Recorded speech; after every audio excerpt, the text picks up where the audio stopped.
Most businesses only focus on growing and expanding, and they give little to no attention to their exit strategies until after exit is staring them in the face.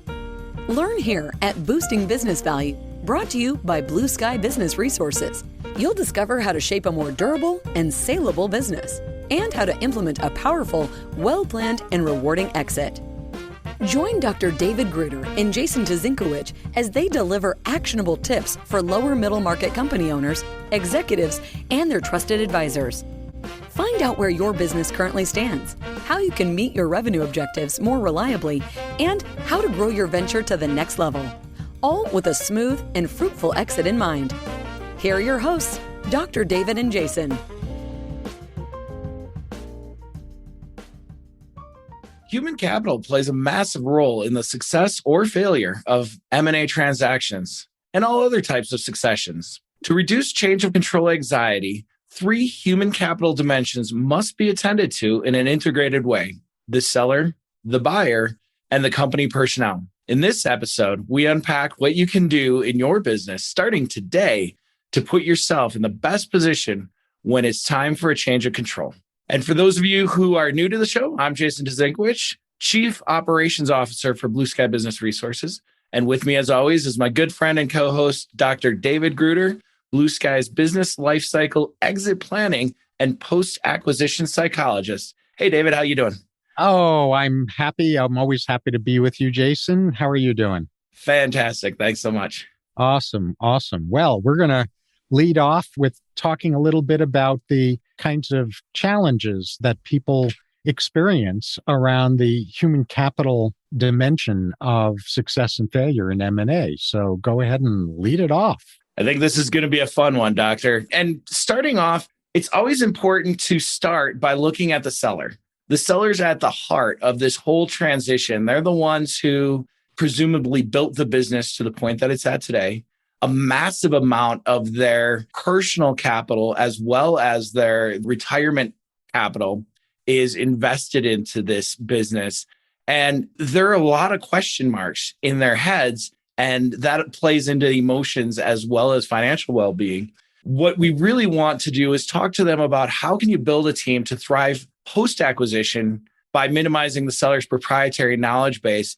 Not saying that we're going to lobotomize the seller, but we're going to help them distribute that knowledge and experience throughout the rest of the team. And then help them to understand who on the team is not going to want to be part of a change of control and why that might be. Sometimes you'll have great people that don't want to be a part of a change of control because there are just too many unknowns. And if we can help overcome those unknowns, we can turn a liability into an asset. But we have to face those things first. We want to talk about helping a business owner, the ultimate seller, understand how good succession planning can achieve continuity for the business as well as continuity for them leveraging themselves into the next phase. Mm-hmm. Quite well said. And you've covered a lot of territory there. I'm going to go ahead and do a somewhat deeper dive into the part of that having to do with team and personnel. Because when it comes to any kind of succession planning, the personnel are always in a state of not knowing or anxiety, especially if the rumor mill is saying, well, this is in the offing, but the owner hasn't come clean with us. And that's when people can really start generating all kinds of stories about what's going on, most of which are probably not going to be accurate, but you might believe anyhow. It's all about acquisition anxiety or succession anxiety. For some in a company, they want to exit when the owner exits. And for others, they want job continuity. They want to continue after the owner exits. And so it's very important at the right time, and that's a big underline on that one, at the right time, to disclose to personnel that the company's developmental stage is one where it's starting to move toward a succession of some kind, and what the succession is, and for the owner to make it really, really clear to the personnel that those who want to stay, not only the owner going to support that in happening, but to map out some very specific things. And one of those things is with people who want to stay, to help them become indispensable. In other words, for the owner to transfer appropriate portions of their own indispensability to the right people in their company who want to stay post succession. And then to also be clear about who is thinking they're going to leave around the time that the succession occurs, to work out with them a succession plan that not only brings on board someone who is going to be filling the responsibilities that the person that's leaving is going to be filling, but also to make sure that the timing for that transition happens in a way that doesn't inadvertently undermine the succession process in the business, the acquisition process, or whatever other form of succession is right for that business to undergo. I'm thinking about a merger that I was part of or consulting to with a company where there were a key person who really didn't want to stay after the acquisition, and where we had to really carefully structure how they were going to leave, when they were going to leave, and how they were going to onboard whoever was going to be taking their responsibilities onto themselves. And then a lot of reassurance around the people who wanted to stay and giving them a plan or helping them develop a plan, like I said before, for how they were going to become so indispensable that the new acquirer would be a fool to let them go after the acquisition. Yeah, indispensable and inspired for the next phase, I think, are two key points that you brought up. And the other thing that I love about what you said, and that ties into what I had said about the seller, is in my work, and I'm sure you've seen this too, as the seller, as the business owner starts going through the process of letting go of the reins and realizing how successful the team below that business owner can be when they're empowered to take over some of that knowledge and skill set, then they also start recognizing those employees within the team that have sequestered and are protecting knowledge and skills that are becoming a threat. So these things are really well tied together. And I think that you brought up some extraordinary points. And then the last stakeholder group that we're going to talk about is the buyer group. And this is a tricky one because in most cases, the buyers are the most well-educated and informed members of the M&A transaction process. And with that information comes some interesting negotiational positions. They understand better than anybody else unless we can get to them first. And when sellers don't get educated on M&A transactions, they don't understand the failure rate, the 70 to 80% of M&A transactions that fail to meet the investment objectives of the buyers.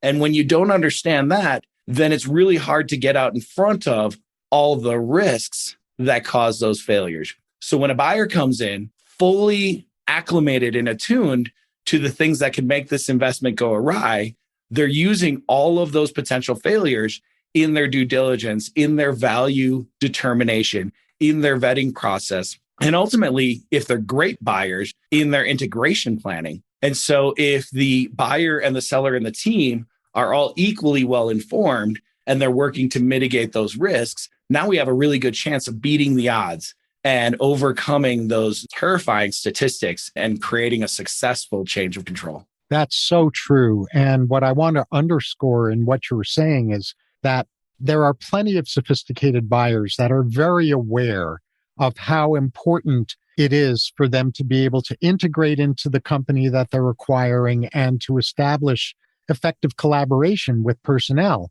Rarely, in my experience, do they actually know how to do that well without some assistance, without some facilitation, without consulting.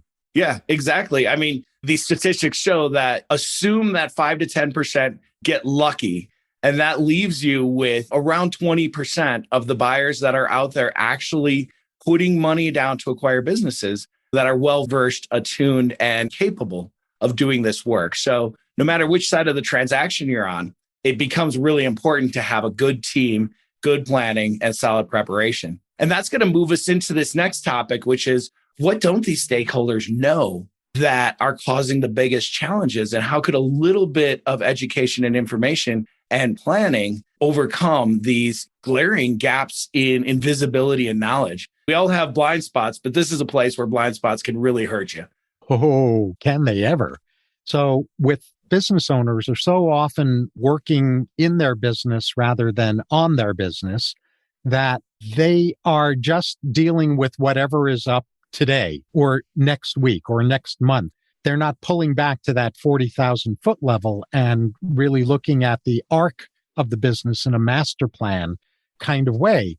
And because of that, an awful lot of sellers don't realize that wherever they are in their business's development, if they're ultimately envisioning themselves going through some sort of succession planning, no matter what form that might take, now is the time to start working on that, not just before you're starting the M&A or other succession process. Now is the time to start laying that groundwork.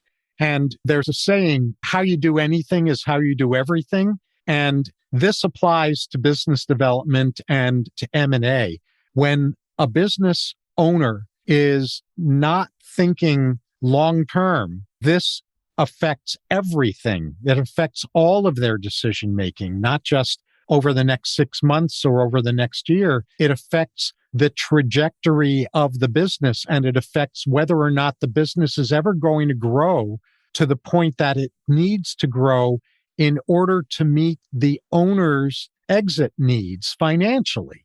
And so this is really a big deal. No seller that you or I have met, Jason, I think, realizes that secrets with the team and the potential acquirer kill deals, even when those secrets seem well-intentioned. So this is another dimension of this. The sellers notoriously want to minimize the importance of disclosure of certain types of things that have to be disclosed, very much like a real estate transaction where the seller is saying to the real estate agent, well, do we have to disclose that? Well, the truth is that business transactions are only as sick as their secrets, that the more secrets a business is withholding, a seller is withholding from a potential buyer, the higher the inevitability likelihood is that is going to bite them in the butt later on. And so as uncomfortable as it might be to do full disclosure, it's crucial to have a consultant who is going to help you as an owner identify exactly what needs to be disclosed that the seller is hoping and praying they might not have to do. Yeah. How to do that disclosure in a good way. Exactly. In a good way with the proper timing. And that goes for disclosure internally with the team as well as externally. One of the things that I find, the more that I do this, the more that I work with business owners, is every single thing that they're afraid to disclose has a solution.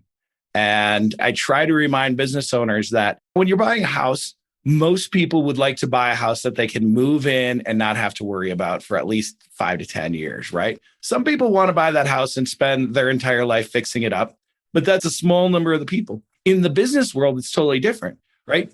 Business buyers want to be able to contribute that missing link to their investment because they're looking for that investment to grow in value. And they're expecting that them and the resources that they bring to the table are going to be capable of bringing that business to the next level. So in a lot of cases, when you go ugly early and when an owner says, here's what I don't bring to the table that the business really needs to go forward, those are the most successful transactions. And that goes to the team as well. One of the things that you always hear those cliches, cultural eat strategy for breakfast, and then strategy will have a nice light dinner. But the reality is you can't have one without the other.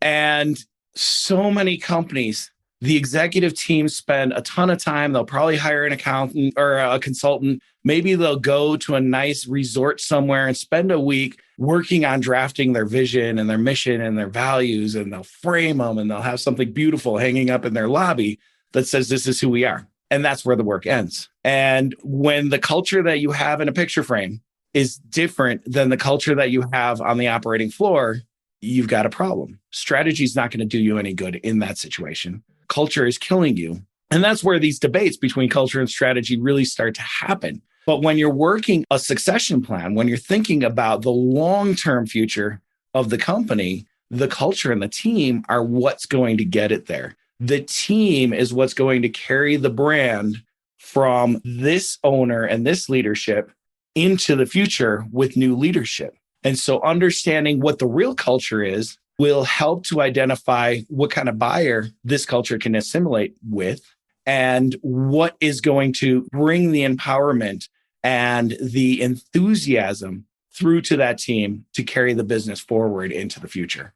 Well said. And I'm going to actually piggyback on that last thing that you said, because there are really two aspects we want to draw out about blind spots that buyers have or that are related to the buyer. And one of those two actually doesn't have to do with the buyer as much as it has to do with the seller, which is that it's important for the owner and the team to develop clarity about what kind of buyer they're looking for. Choosing a better buyer is really, really important. And who is a right buyer isn't determined by the buyer. Who is a right buyer is supposed to be determined by the seller and their company. So it's really important, just as in dating, it's so wise to kind of develop a treasure map of the traits and the qualities that you're looking for in a partner and the deal breakers that, despite anything that's good in a relationship with someone, are not going to make the relationship capable of being durable over time.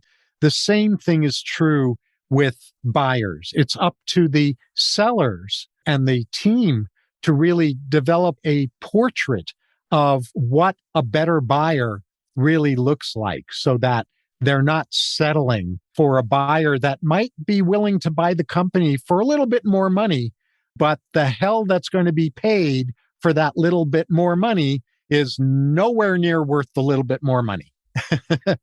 And then the other thing from the buyer perspective is actually about the buyer themselves, which is so often buyers will think they can come in and remake a successful company in their image without paying a price in terms of culture deterioration, attrition, customer loss, brand integrity diminishment, and things like that. And it's one thing, like you were talking about earlier, Jason, it's one thing for a buyer to have some specific objectives that they have in mind because of choosing to acquire a company that they want to help bring about. And that's really good and it's laudable. And those things need to be integrated into the company rather than a buyer coming in as a tyrant saying, okay, I'm going to remake the company in my own image.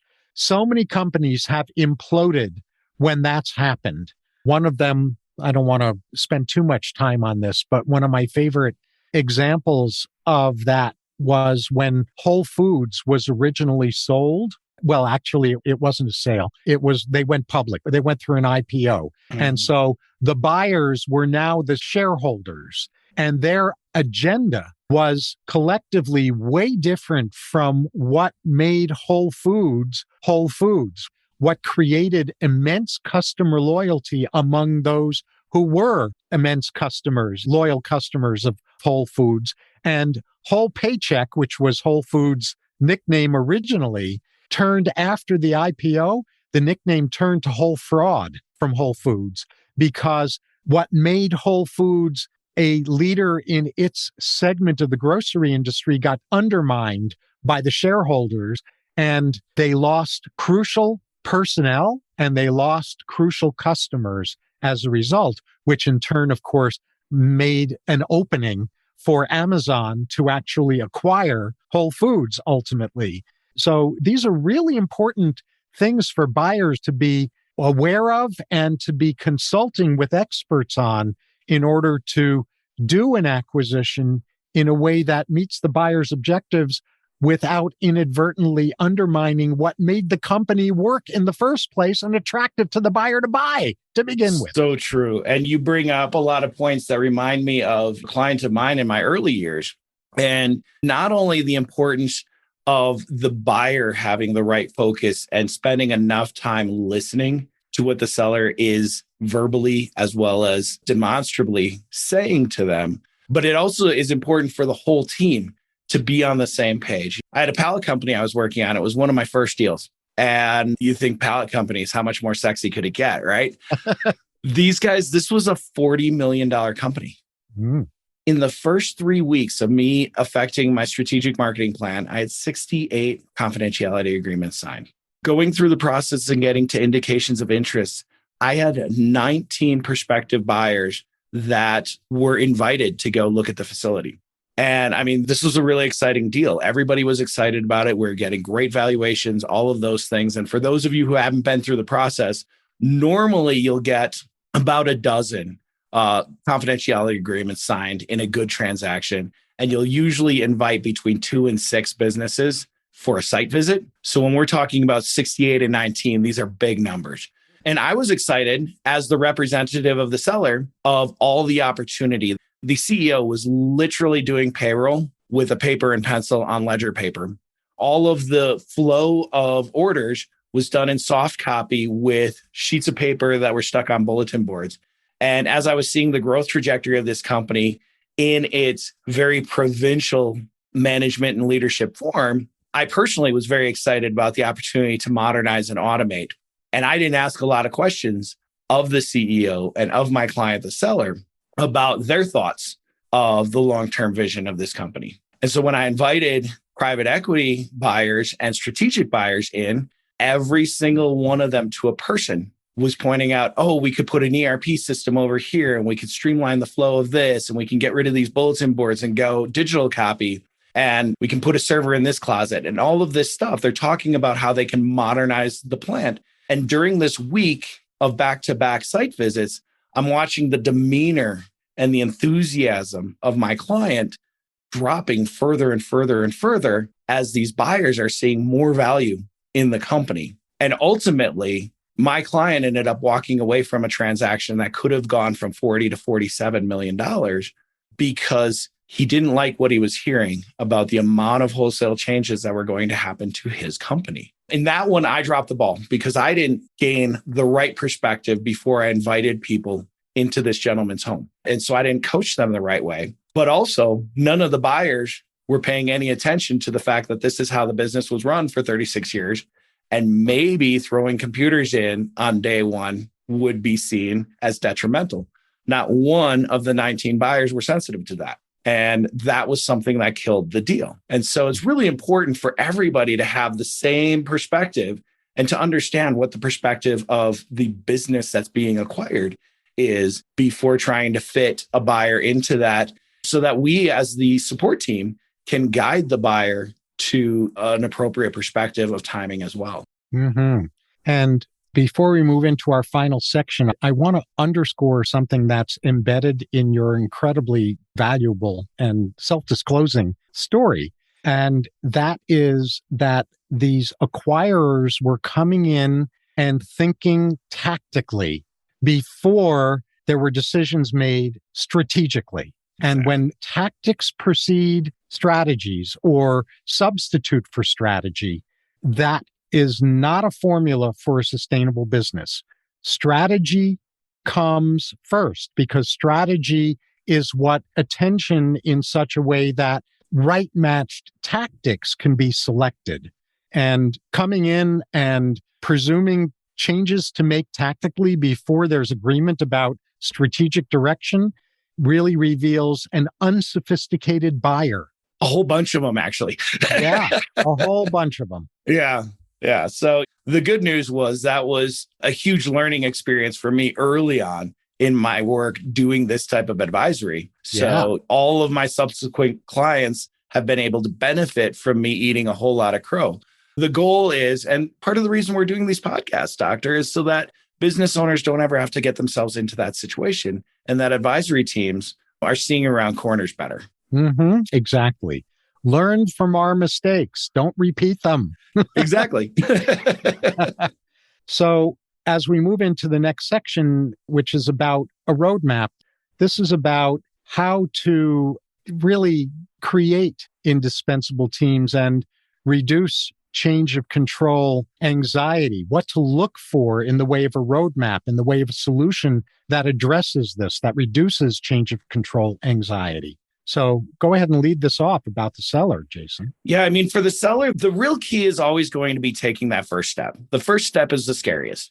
But for a seller, taking that first step is really working on building a team around themselves. And that's their executive team within the operation. It's their advisory team that supports the operation. And then it's the lifestyle team, the first personal financial advisor, the spouse, the family, getting them all into the conversation too, because even though this is the seller's business, it affects the whole family. And so having those three teams to bounce ideas off of, to be candid and to be comfortable in that discomfort is going to be really important.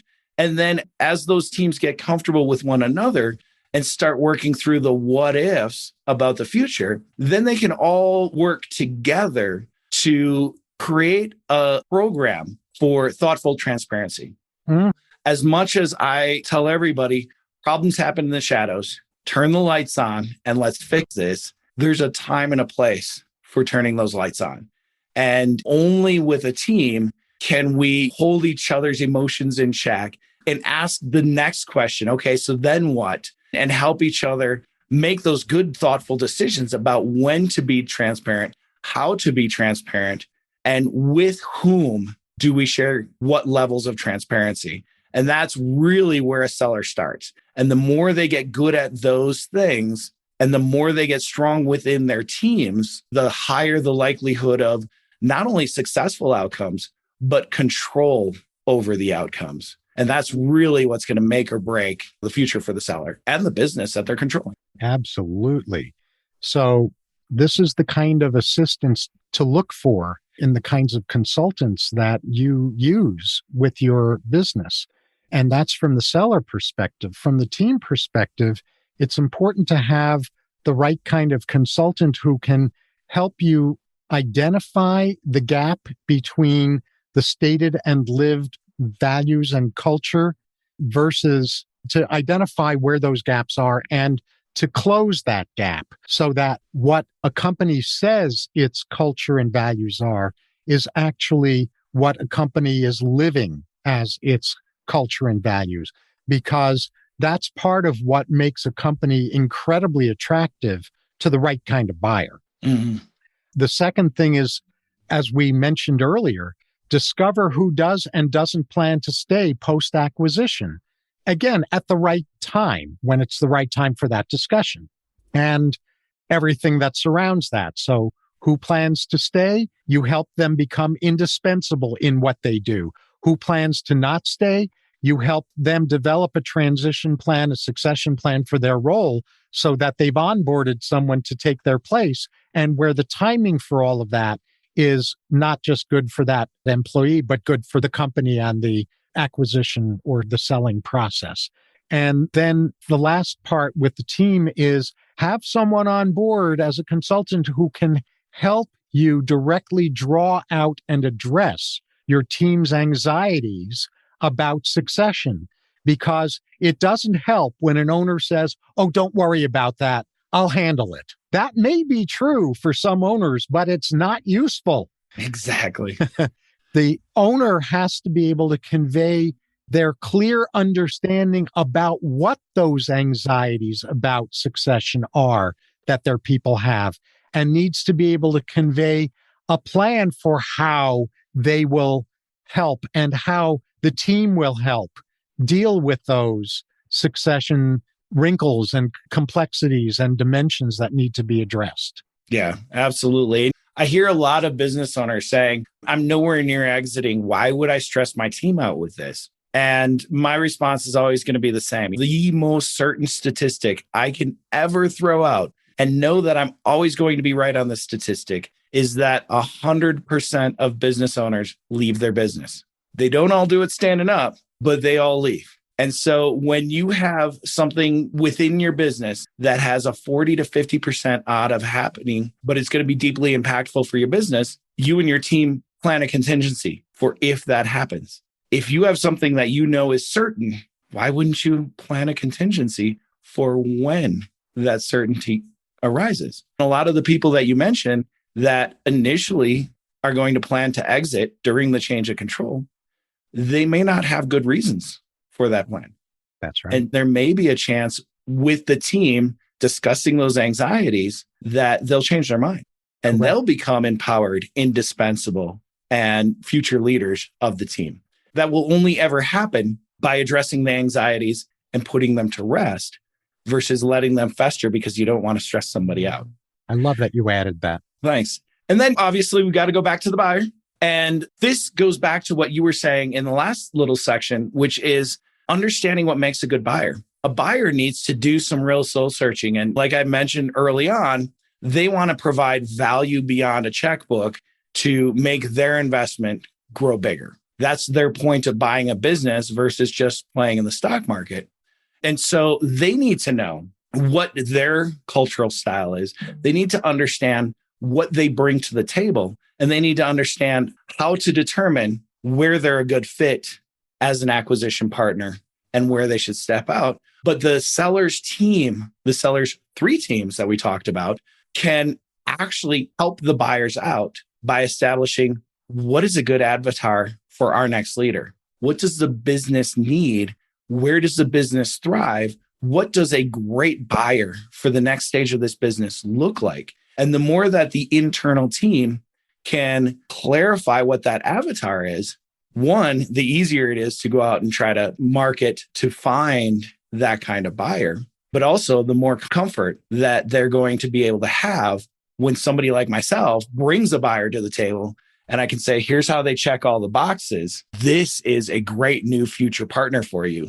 They're going to be like, oh, so exciting. Let's go. Versus, I don't know this guy. I don't know what he's all about. That type of thing. So determining that avatar on both sides and making sure that you do the work to determine whether or not there's a fit before executing a letter of intent is super important. Mm-hmm. Yes. So with that, I mean, we've covered a lot. I don't know about you, but my brain's smoking.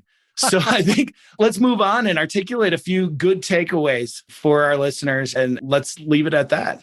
Let's do. And these takeaways aren't going to come as a surprise. They're really more of a summary of what we've already covered. So honest assessments of how you and your team are operating and transparent disclosure of your vision and plans, again, at the right time, are cornerstones of success in each element that we've covered in this episode. Yeah, true indeed. And I get to throw out a little side note here. Something we haven't mentioned, but is really important is how do you know? How do you know if you're on track or not? And with these types of conversations, it's all about relationships between the owner, the team, and the business as it's identified as a brand. And so the easiest way to keep an eye on how you're doing on these things is looking at your turnover metrics. That's going to be a driving metric to keep an eye on where you're at and how much room you have to go. If you're experiencing moderate to high turnover, and how do you know? Benchmark yourself against the industries, right? Because every industry has a different normal for turnover. But if you look at your industry and your turnover rates are higher than normal, then this is going to be something that's going to be exacerbated by a change of control. And it's also typically an identifier of some endemic cultural and communication issues. Indeed. Indeed. And the final takeaway is just to reiterate what we've said before and what Jason was talking about a couple of minutes ago. Build a buyer avatar that combines what the seller wants and what the team wants. So the buyer avatar needs to take into account what a seller's objectives is going to be. And it's on the shoulders of the business to build that buyer avatar, not on the shoulders of the buyer to decide what that avatar is. Mm-hmm. So with that, you have any final comments before I take us out? The one thing that I would say, and this only occurred to me at this moment, or I would have said it sooner, but the earlier that a business can start to build the buyer avatar, the more power they have in making sure that the business is going to be appealing to that type of buyer. And so this is something that if you're out in front of this and you say, I'm not going to sell for 10 years, but I know what type of buyer I want, that can help shape the type of business you build for the next 10 years as well. Exactly. And so you've taken us full circle with the comment at the top of the episode that now is the time to work on these things. Cheers to that. So on behalf of Jason Tuzinkowicz and myself, we thank you for tuning into this episode, and we look forward to reading your thoughts, questions, topic suggestions, and other requests in the comments section that you see with each episode in this podcast. So we also invite you to click the subscribe button so you can be notified immediately whenever we release future episodes. That's all for this episode of Boosting Business Value. May your new learning result in the smoothest and most profitable exit strategy for your business. With the right knowledge and guidance, the sky's the limit to what you can do. Do not miss an episode by subscribing to the show. And if you want to learn where your business currently stands, we also have free key opportunity assessments. Find all of them at blueskyadvisors.net/podcast. Thank you for joining us. See you on the next one.